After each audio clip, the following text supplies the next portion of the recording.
Ya estamos de regreso acá en la 11 en el 14 por canal TVR, señal abierta 14.1, pero por cable operadores estamos, Cami, en todo Chile, de Arica a Punta Arenas, hasta en Rapa Nui. Y por supuesto en redes sociales y internet, sí, en todo el mundo. En todos lados, por supuesto. El tema de hoy es la educación, y hay una estadística que la hablábamos con la Cami al comienzo del programa que es dramática, porque de acuerdo a los últimos estudios, el 53% de los chilenos es analfabeto funcional, es decir, no tiene la capacidad para resolver problemas y desafíos que plantea la dinámica actual de la vida. Aparte de eso, solo un 2% puede resolver problemas de comprensión lectora compleja, ¿cierto? Y eso es una cifra muy menor. Un 1% puede también resolver problemas derivados de lo anterior con un grado de complejidad medio alto. Por lo tanto, algo está fallando, y para conversar de este y otros temas nos acompaña don Raúl Morales, que es decano de la Facultad de Ciencias de la Universidad de Chile. Lo dije perfecto, ¿no? Bienvenido, Raúl, ¿cómo estás? Gracias, Camila, gracias, Rodrigo. Un agrado estar compartiendo con ustedes. No, sí, y el agrado es nuestro. Queremos aprender y queremos también aportar para toda la gente que nos está mirando. Primero, si usted nos podría describir ya con criterio un poco más académico lo que es el analfabetismo funcional.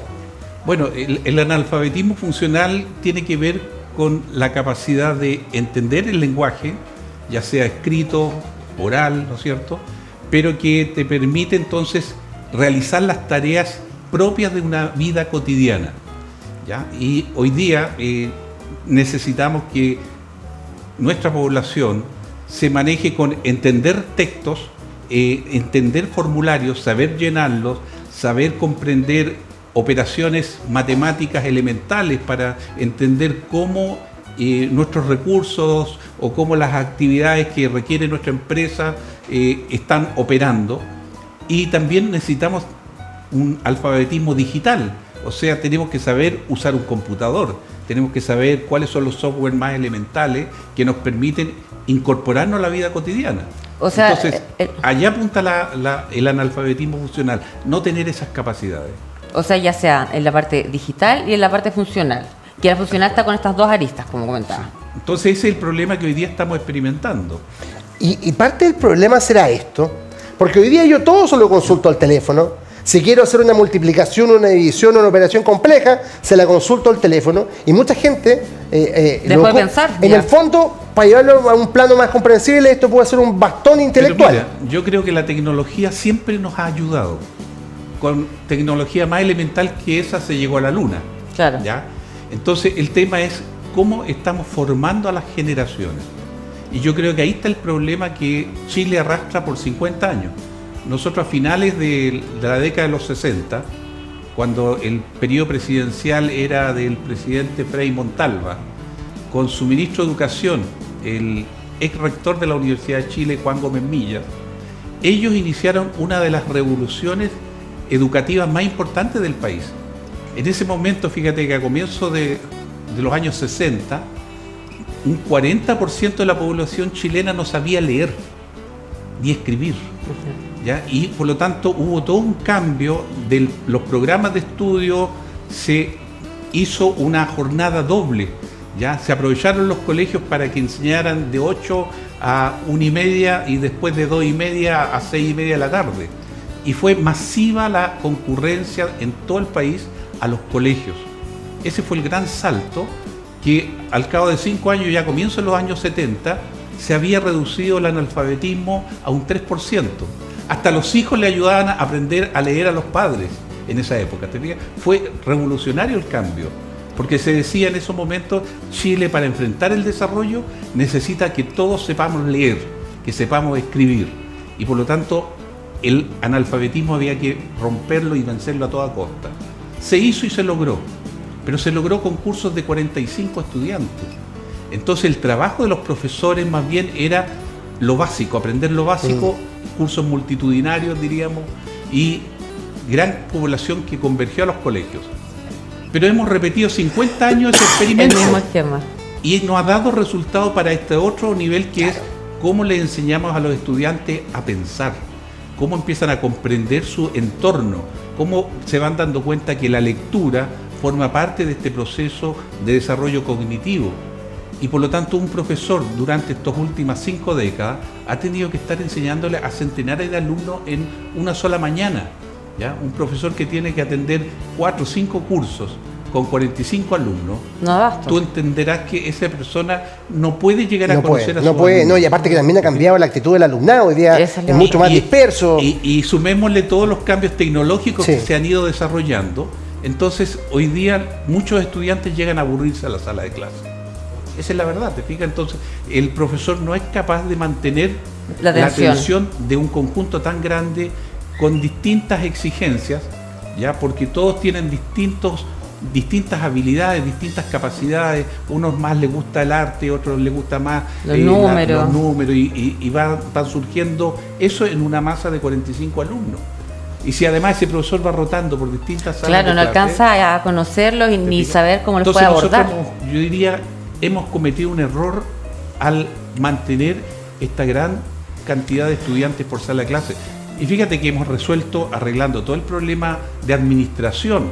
Hemos generado superintendencia, hemos generado comisiones de educación, etcétera, pero no hemos resuelto el problema principal, qué pasa en el aula. Y en el aula el profesor ha sido sobrepasado por la masa estudiantil con los años. Así que yo veo que ahí está el grave problema que tenemos que saber enfrentar como país. No es un problema de un gobierno, no, Es un problema de un Estado. problema del Estado. Es un problema de Estado. Porque en 50 años, ¿a qué gobierno tú podrías decir no hizo lo que tenía Claro. que hacer? Claro. Es una política de Estado que tenemos que saber enfrentar. Bueno, y ahí la universidad cumple un rol muy importante. Yo creo que falta sentarse en una mesa larga, no sé si involucrar a los parlamentarios, convencerlos de esta realidad, porque por más que han habido pequeñas modificaciones, cierto currículum que van modificándose, la matriz no, pues entonces ya es un tema de matriz. Sí, mira, además otro problema. Nosotros somos un país de 4.200 kilómetros de largo aproximadamente. Si tú pones nuestro país en Europa, vas desde Portugal, pasando por todos los países hasta Claro. Rusia. Hasta Moscú. Rusia. Y fíjate la cantidad de culturas que hay. ¿Qué pasa por y eso? no existe un programa de educación común para todos. Claro. Cada país, cada región tiene su propia cultura, desarrolla sus propias capacidades. Chile, Tiene teniendo el la mismo. misma extensión, enseña lo mismo, exige los mismos conocimientos y los profesores no tienen esta capacidad de ellos innovar de acuerdo a la formación Tienen que se les regirse en dio, base a lo que... y tienen que ceñirse a un plan común para todo Chile. Eso no está haciendo muy mal también. Entonces ahí también, desde el punto de vista de educación, tenemos que hacer algo, tenemos que darle libertad a los profesores. Fíjate que nosotros, yo digo nosotros como universidades, tenemos 4 a 5 años para formar profesores que salen con los últimos conocimientos en generación. Cada generación va aprendiendo lo último que se va produciendo. Instrumentos, tecnologías, computadores, tablets, Todo. etcétera. Y llegan a los colegios, y voy a hablar de los colegios municipales, de los colegios públicos, se encuentran con un puro pizarrón. Y no tienen ¿Qué puede ninguna... enseñar un ¿qué puedo profesor enseñar hoy día Claro. con un en el pizarrón? campo de las ciencias? Mm. ¿Qué puede enseñar en el campo de las ciencias si hoy día se requieren instrumentos, se requieren elementos de apoyo para poder entender todo lo que significa Por el ende no pueden conocimiento desarrollar su científico? trabajo y no pueden enseñar así. ¿Te fijas? Entonces, tenemos que darle más libertad a los profesores que, de acuerdo a los estudiantes que tienen, vayan ellos programando sus conocimientos ajustados a la realidad que viven. Sí. Un estudiante que vive en Arica o que vive en el macizo andino ahí, tiene otras realidades, tiene otros problemas de integrarse a su entorno, y la educación tiene que servirle para eso, para entender su entorno. Entonces, educación es pensar, no es tanto conocimientos, sino que cómo tú interpretas lo que es tu entorno, lo que es tu medio ambiente, lo que es tu sociedad. Y eso yo diría que no es lo mismo uno que vive en Chiloé, No, estoy muy de acuerdo con eso. 100%. Pero que tienen 100%. otras características de entorno, tienen otras culturas, tienen otros lenguajes de expresarse, etcétera. Y usted, don Raúl, ¿qué recomendaría para empezar a solucionar el tema de la educación? Que sea una educación segmentada. También lo otro, que ha cambiado mucho la sociedad, los alumnos, todo. No podemos seguir enseñando de la misma forma que se enseñaba hace 50, 40, 60 Sin años. duda. Han cambiado hasta los apoderados, como hablábamos antes. Eso también, los apoderados eran mucho más jóvenes también. No, Bueno, ha claro, cambiado todo, hoy la día hay verdad. muchos que, y contaba yo la experiencia personal, mi hermano es profesor, en San Bernardo. O sea, hoy día está bien, está en el colegio Bicentenario, pero ha pasado por muchos colegios vulnerables Y la verdad es que hay contextos donde no se puede hacer clase. Claro, mira, de la misma manera que el profesor no ha podido mantener, digamos, un respeto sobre el estudiantado, eso se ha transmitido a los apoderados. Y fíjate que en los colegios municipales, sobre todo en zonas de bajos recursos, la agresividad es muy grande. Y el profesor ya no tiene esa capacidad de imponerse en base al conocimiento. ¿Te fijas? Porque se ha transformado en un burócrata que tiene que enseñar lo que le dice una hoja desde el ministerio para un estudiante promedio, en donde él tiene puros estudiantes que son distintos. ¿Entiendes? Claro, porque también el profesor también tiene que, de una forma, criar y enseñar y educar, pero si solamente lo tienen en un encuadrado, por decirlo de alguna manera, él no tiene ni libertad de imponer el respeto, ni de modificar un poco la educación, y por ende es todo más básico. Y por eso, mira, yo creo que nosotros necesitamos un pacto social. Sí. Un pacto social en donde... Qué bueno que toca, yo creo que está roto hace rato el pacto social. Qué bueno que toca ese punto. En donde se respete, primero, que el profesor es un profesional con formación universitaria y con una formación de excelencia. De modo que él sea la autoridad de lo que se debe enseñar en esa sala de clase. Con cierta base, obviamente, general, pero él tiene que saber ir entregando los conocimientos para que ese estudiante, después de 18 años, ¿no es cierto?, aproximadamente, que salen del liceo, tenga la capacidad de ser un ciudadano del mundo de hoy. ¿Te fijas? Y eso se ha perdido. Estamos muy concentrados en entregar un montón de conocimientos, pero no enseñarlo a pensar y a formarse como un ciudadano responsable. Esa falta de pensamiento crítico, que en realidad es un problema que atraviesa toda la sociedad, nos trae un montón de problemas, porque al final en la vida cotidiana nos termina afectando. bueno, eso es uno de los grandes problemas que desarrolla la inteligencia artificial. Por eso que, mira, yo creo que este pacto social que te mencionaba debe llamarnos a la reflexión como país, de que primero hay que entregarle el valor que tienen los profesores como profesionales, así como a los médicos. No les decimos lo que tienen que hacer en los CERFAM, ¿ya? Los médicos saben lo que tienen que hacer los CERFAM y ellos ponen las características de lo que tienen que hacer, ¿no es cierto?, con sus pacientes. Los estudiantes de un colegio son los pacientes del profesor, para decirlo en un modelo de aproximación. Y eso significa que entonces debemos confiar en los profesores. Segundo, un profesor no puede seguir atendiendo 45 alumnos. Eso es lo con otro. toda la tecnología, con toda la entretención que significan los tablets, que significan los celulares, no puede atenderlo. Es más, esos debieran ser instrumentos de apoyo, instrumentos de trabajo, que en una sala bien guiado, un profesor puede estar usando mucho el celular para que ellos aprendan más. ¿La mitad estaría bien de los 45, unos 22? Pero necesitamos por lo menos tener no más allá de 25 o 30 alumnos por sala de clase.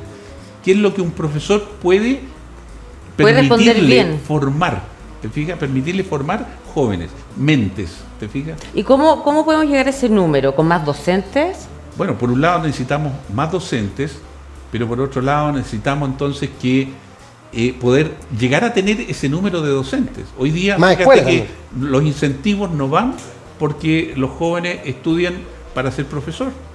Uno de los problemas grandes que tenemos a nivel de la pedagogía es eso. O sea, cada vez estamos llenando menos los cupos, ya con que se llama a los estudiantes a seguir las carreras universitarias en las distintas disciplinas para el mundo escolar. ¿Y los beneficios que habían antes ya no existen? Por ejemplo, cuando hay un puntaje alto, se le iba a entregar gratuidad, claro, ¿se acuerda usted o no? Mira, para estudiar pedagogía. Hace años atrás se implementó justamente la vocación de profesor como una beca especial.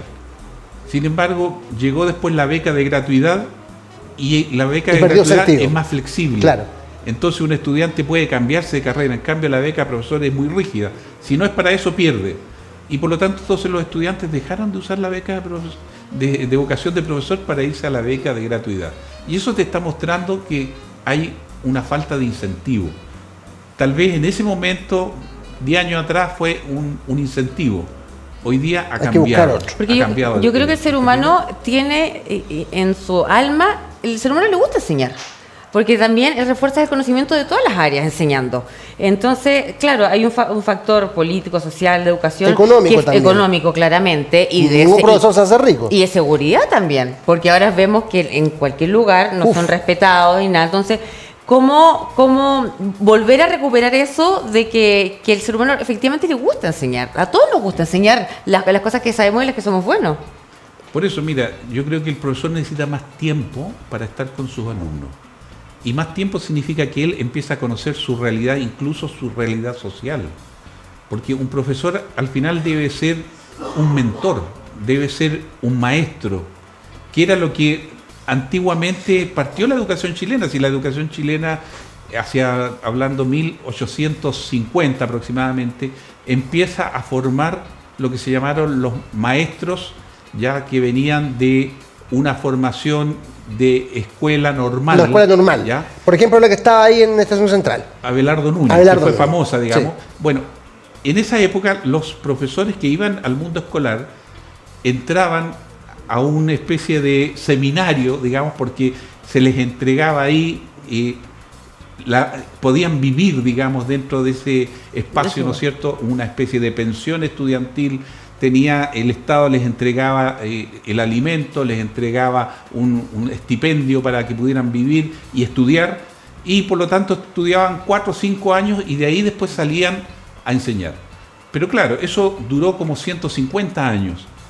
Fue una formación muy buena la que entregaron, pero no podía ser masiva porque el Estado no hizo crecer ese programa. ¿Te fijas? Entonces, cuando viene la revolución estudiantil de los años 60 que les mencionaba al principio, se dan cuenta de que esa formación de profesores no cubría las necesidades de todo el estudiantado potencial que tenía el país, y el analfabetismo se seguía incrementando. Y por eso entonces viene este cambio de decir, bueno, vamos a hacer jornadas dobles, vamos a requerir muchos profesores y entreguémosle a las universidades la formación de profesores. De formación. Y por eso es que empieza a desaparecer la formación de las escuelas normales y empieza a aparecer la formación de profesores universitarios, que se pudo formar más masivamente porque ya no tenían un pensionado, sino que era solamente diurno, y por lo tanto entonces las universidades en distintos lados fueron potenciando este crecimiento del número de profesores. La Chile, por ejemplo, tenía sedes prácticamente en todo el país. Sí, que se transformaron después en las universidades regionales, y que yo diría, estas universidades regionales empezaron a tener personalidad propia, carreras propias, vivencias propias, y han ido haciendo una contribución muy importante al país, ¿te fijas? Pero, ¿qué pasa? Que en este proceso de estos 50 años no se cambió algo fundamental, que fue el número de alumnos por sala de clase. Y eso yo creo que ha sido el drama que hemos arrastrado hasta ahora, en donde pensamos que con reglamentos, con exigencias a los profesores se va a mejorar eso. Pero la mejoría está en la sala de clase. Fíjate, en Europa las salas de clase no superan los 30 alumnos. Y fíjate que los estudiantes escolares en Europa tienen del orden de 800 días, 800 días de clases, ¿ya? En el año, perdón, no 800 horas. ¿Ya? Y en cambio los estudiantes chilenos tienen 1.200 horas. O sea, los tenemos más tiempo en los colegios. Y con menos eficiencia. Y estamos en el último cuarto de la tabla internacional de éxito estudiantil en el mundo escolar. No, ahí hay una cuestión que hay que reformar, potenciar la educación pública. La otra vez veía una entrevista antigua a Paul McCartney y le preguntaban ¿por qué todos sus hijos estudiaron en la educación pública? Dijo, porque es mejor que la privada. Decía, en Inglaterra es mejor la pública que la privada. Hay muchos países que lo es. Claro, bien bacán. Es que en Europa ha existido el concepto de que la educación es una responsabilidad del Estado, ¿ya? Y han permitido las instituciones privadas, pero controladas. Pero el grueso de la formación es responsabilidad del Estado. Pero eso significa entonces poner una inversión seria en esa materia. Chile ha hecho mucha inversión en educación, pero ha dejado de lado este tema que para mí es el fundamental. El profesor enseña en el aula. Y por más que tú cambies la administración o cambies los sistemas de gobernanza, no ha cambiado la calidad estudiantil. ¿Te fijas? Ahora estamos enfrentando un nuevo cambio administrativo nacional. Estamos pasando de los municipios a los SLEP. A los SLEP, los servicios locales, ¿no es cierto?, de educación pública. Yo creo que es una gran oportunidad, porque pudimos apreciar en estos 50 o 40 y tantos años de que los municipios eran muy desiguales y al ser desiguales entregaban recursos para la educación de forma muy inequitativa a nivel nacional. ¿Ya? Ahora los SLEP pretenden entonces agrupar colegios por sectores, por comunas, y eso permitiría tener una visión distinta y poder integrar de mejor manera la formación en estas regiones. Y las problemáticas que vienen. Ahora se viene la PISA, ¿cierto? Que es una evaluación importante en el ámbito de la ciencia. ¿Qué podríamos esperar de lo que se viene en los próximos días? ¿En qué sentido dices tú? De los resultados, básicamente, y también de las cosas que nos van a marcar en los rumbos a partir de lo mismo. En general, cuando uno analiza lo que han sido las pruebas internacionales y las pruebas nacionales, porque Chile también va realizando sus pruebas su propio nacionales, test, claro. Hemos estado siempre en niveles muy bajos con respecto al promedio internacional. ¿Ya? Y eso, bueno, empezó a disparar ya hace 15, 20 años atrás, empezó a disparar la alarma de que algo estábamos haciendo mal. Entonces, una de las medidas que se dijo, bueno, cambiemos el sistema de administración. Los municipios no están dando cuenta porque su mirada es de corto plazo, trabajan a 4 años, claro. Los gobiernos municipales, ¿no es cierto?, locales. Cambian cada 4 años los directores de educación, claro, todo eso que está involucrado. Entonces, la educación se mira en el largo plazo, 10 años por lo menos. Entonces, bueno, se cambia el sistema administrativo. Yo tengo fe de esperanza, más que esperanza de que va a hacer un buen aporte el cambio que se está generando.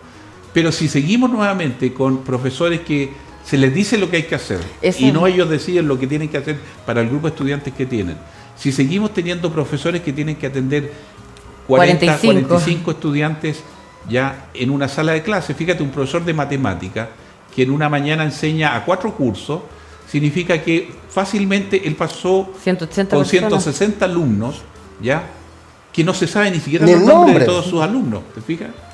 Entonces ahí ya tú estás viendo que la formación que puede dar ese profesor, que siendo una disciplina matemática, también tiene que entender cómo piensa ese joven, ese alumno, ese niño, cómo piensa, cómo él llega a entender los razonamientos, y eso tiene que ver también con la inteligencia emocional. Es que claro, para que uno recuerde algo y se lo aprende tiene que haber una emoción, porque si no la información no entra a tu cerebro. La emoción es fundamental a la hora de enseñar. Cuando tú enseñas, tú transmites algo de ti y sacas algo del alma de ese estudiante para que él pueda entonces fascinarse con lo que aprende.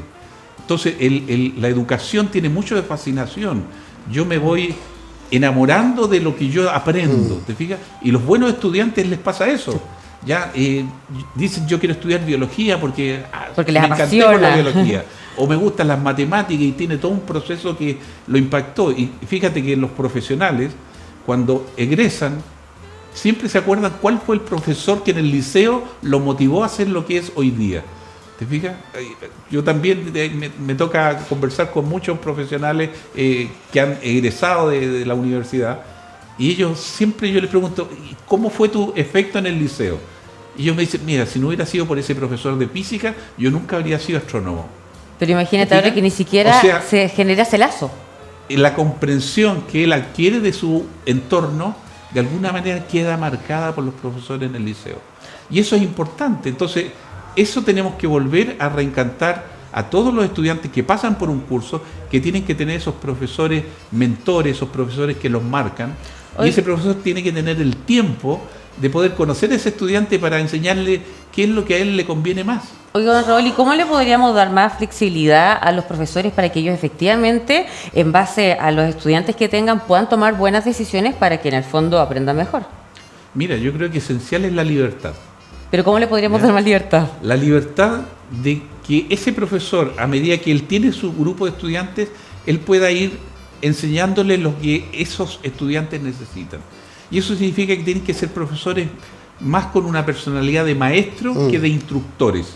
¿Ya? Más que ir a entregar un cúmulo de conocimientos, ellos tienen que ir a enseñarle un cúmulo de formas de vida, ¿ya? Y rescatar de ellos los mejores elementos.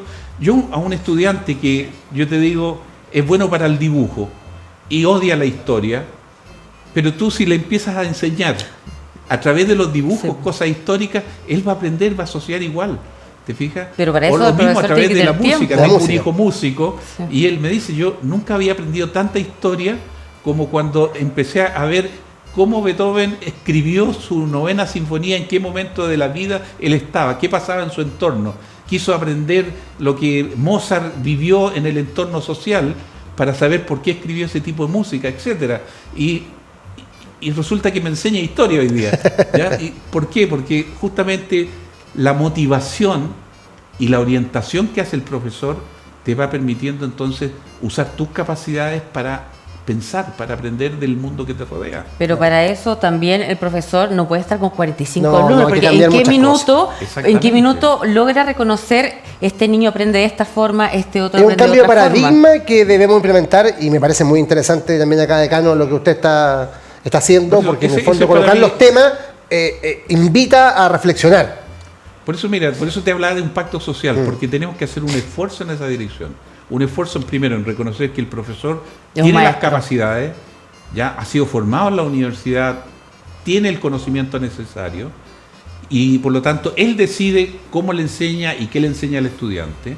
Y por otro lado, tenemos que tener esa conciencia de que esa persona no puede estar con tantos niños en una sala de clase. Obvio. ¿Ya? Y también... Se lo doy a cualquier padre. Métase Eso en una claro. sala a entretener un Es Sí, niño imposible. durante 4 horas, 5 horas. Yo recuerdo cuando yo Imposible. estaba en el colegio, claro, mi curso era de 28, 30, pero el profesor estaba pendiente de cada uno. Exactamente. De cada uno. Y ya 30 es harto. Es mucho. Por lo tanto, hay un cambio de época, desafíos pendientes y una gran tarea que nos deja esta conversación, decano. Así que muchas gracias. Muchas gracias, Aplausos para Raúl. Raúl Morales.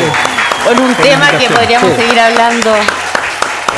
Lo vamos a invitar de nuevo, así que ya lo vamos a contactar para profundizar estos temas. Ella era muy buena alumna, me estaban contando ahora, ¿no? ¿Ellos? ¿Sí? ¿O no tanto? Mira, es que me están aquí, Javier me habla y me habla. Yo la verdad que era mala alumna hasta que me dieron ganas de ser buena alumna. Y Bueno, algo te motivó, porque sí, es lo importante. Y después aprendí del proceso cognitivo y todo, y efectivamente me di cuenta que la emoción era vinculada al las puertas aprendizaje, para abrir claro. todos los... Eran las puertas para abrir todos los conocimientos. Así que yo creo que es súper importante eso, saber cómo cada uno aprende de una forma diferente. todos somos diferentes, A algunos les gusta sí. esto, lo otro, pero al final, cuando uno sabe cómo aprende, se transforma en un buen profesional, en un buen alumno y en una buena persona. Y todos tienen una tecla especial, la cual si es tocada, la cosa va a funcionar. Exacto. Eso En es el lo fondo la fundamental. emoción abre las puertas al conocimiento. Sí, mira, más que conocimiento, tenemos que enseñarles a pensar. Es verdad. Don Raúl, muchas gracias. Muchas gracias, Nos Raúl. vamos al corte acá a las 11:14 y ya volvemos con más sorpresas.